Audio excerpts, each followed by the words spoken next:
quem agora pulou do barco de vez foi o Anderson Torres e o ex-ministro do Bolsonaro das Relações Exteriores, o Carlos França. Dois ex-ministros delataram o Bolsonaro em depoimentos que serão enviados diretamente ao Supremo Tribunal Federal, porque a situação penal do Bolsonaro, criminal, vai piorar muito.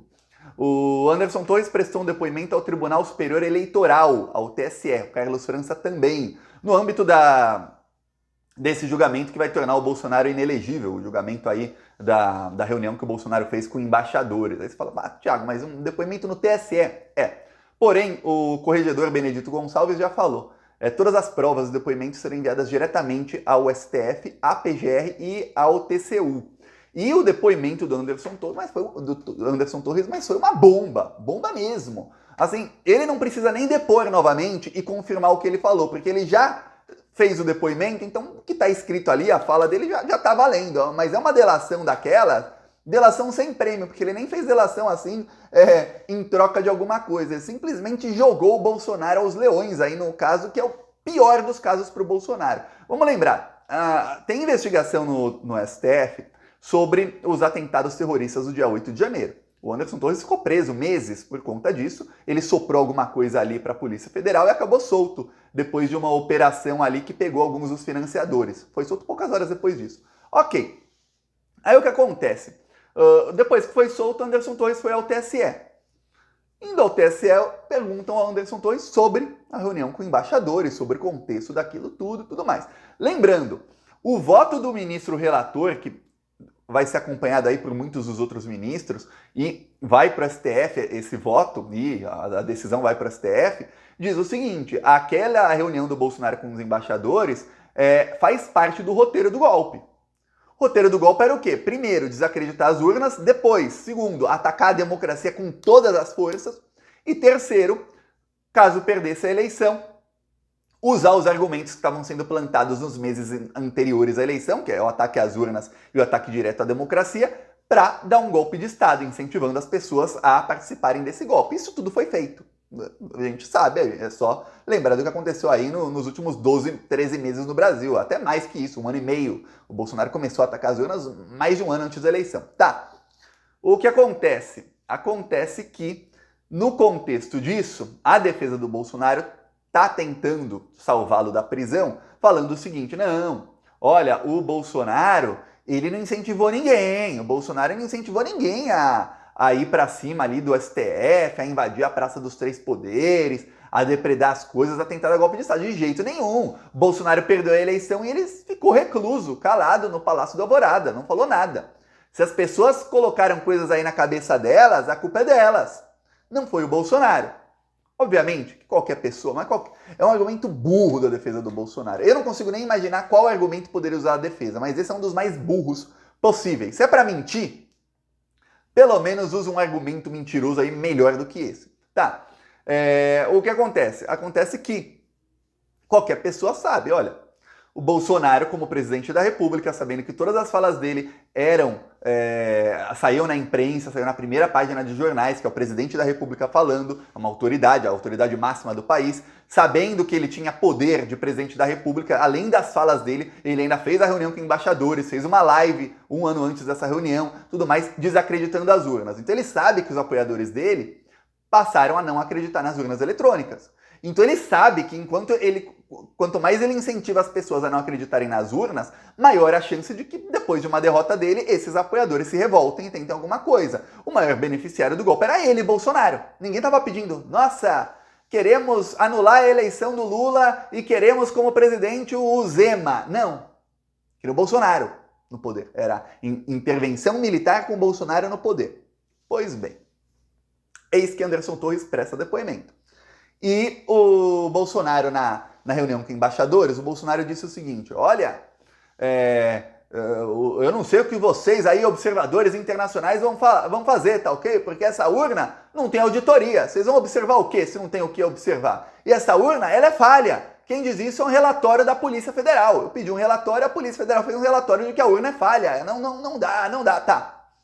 Eu não vou repetir aqui muitas mentiras dele, mas ele falou exatamente isso, com palavras bem parecidas com as que eu falei. E citou um relatório da Polícia Federal. Eis que Anderson Torres é perguntado, O Anderson Torres, o senhor era ministro da Justiça, a Polícia Federal ficava sob a sua guarda. Então, diga-me, qual o relatório é esse que apontava a fraude nas urnas? O Anderson Torres vai e fala, ó, tem um relatório, número tal, tal, tal e tal, mas esse relatório não apontava a fraude nas urnas, de jeito nenhum. O Bolsonaro pegou o relatório e distorceu. Eu, nem a Polícia Federal subordinada a mim, não apontamos jamais nenhum tipo de erro nas urnas. Quem teve mais votos ganhou a eleição, levou e assumiu, diz Anderson Torres no depoimento. Jogou o Bolsonaro aos leões. Falou, ó, eu não tenho nada a ver com isso. Foi o Bolsonaro. O meu relatório disse que a urna é confiável, que não detectamos nenhum tipo de fraude. Quem pegou e distorceu tudo foi o Bolsonaro. Qual era a estratégia do Bolsonaro? Eu lembro muito bem, o Exército também fez um relatório dizendo que não detectou nada. O Bolsonaro pegava e distorcia as palavras. Ele fazia assim, o relatório diz, não foi detectado nenhum tipo de fraude nas urnas. Aí o Bolsonaro, mas também não detectou que não teve. É igual eu falar, olha, essa parede não é azul. A parede aqui ó, atrás de mim não é azul. Aí vem o Bolsonaro e fala, mas você também não falou que é branca, hein? Então não é branca.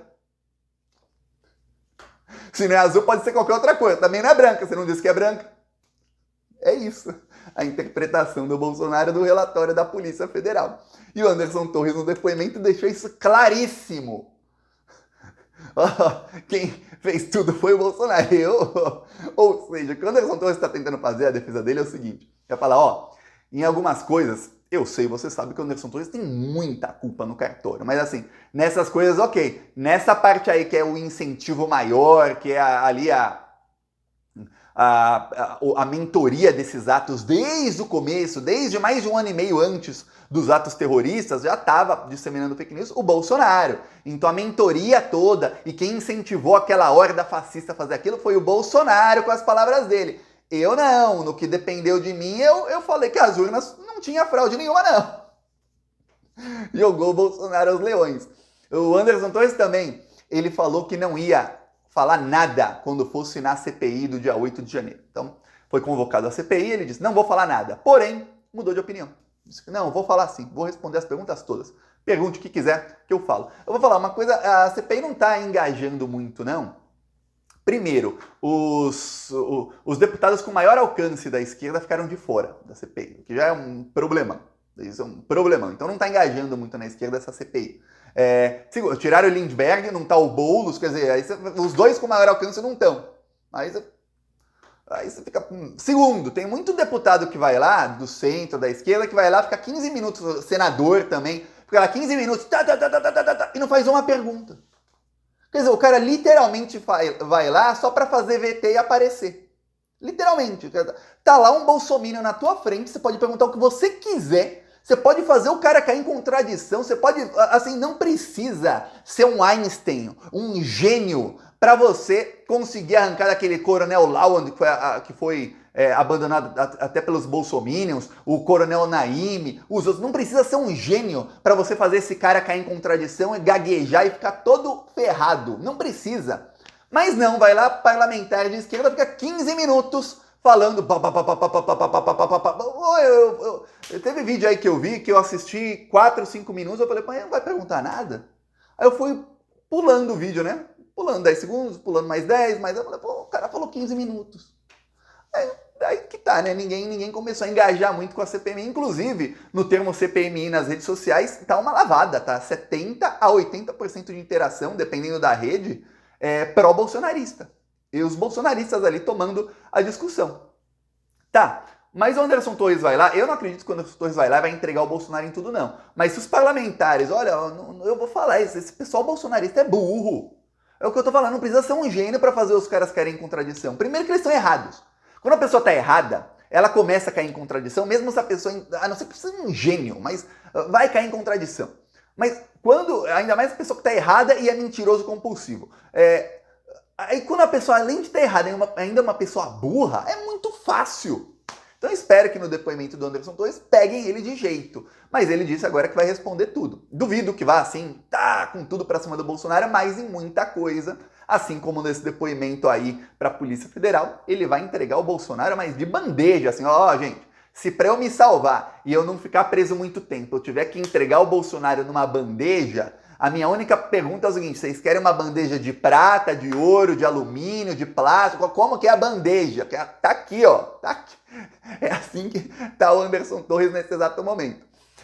Outra coisa, ele não atende mais ligações de bolsonaristas, viu? A gente do entorno do Bolsonaro tentou conversar com ele e falou: não, quando eu tava preso vocês me abandonaram, agora que eu tô solto vocês querem vir falar comigo? Não fala mais com ninguém. Fala com um ou outro ali que eram próximos a ele e que ele não se sentiu abandonado por esses poucos aí. Mas o resto, os mais ligados ao Bolsonaro, ao Jair Bolsonaro, a Flávio Bolsonaro, a Eduardo Bolsonaro, nananina não. É isso que diz aí as matérias e tudo mais. E algumas dessas matérias são de alguns repórteres que são porta-vozes da família Bolsonaro. E praticamente só falta o repórter escrever lá no Metrópolis, no Globo, falar: Anderson Torres, por favor. Eu imagino até o jornalista, né, porta-voz de fascista, escrevendo no computador dele: Anderson Torres, por favor, atenda as ligações do Bolsonaro. Só falta escrever isso. Nesse nível aí. Peço aí a sua inscrição no canal. Comemoraremos muito aí nos próximos meses. Falou!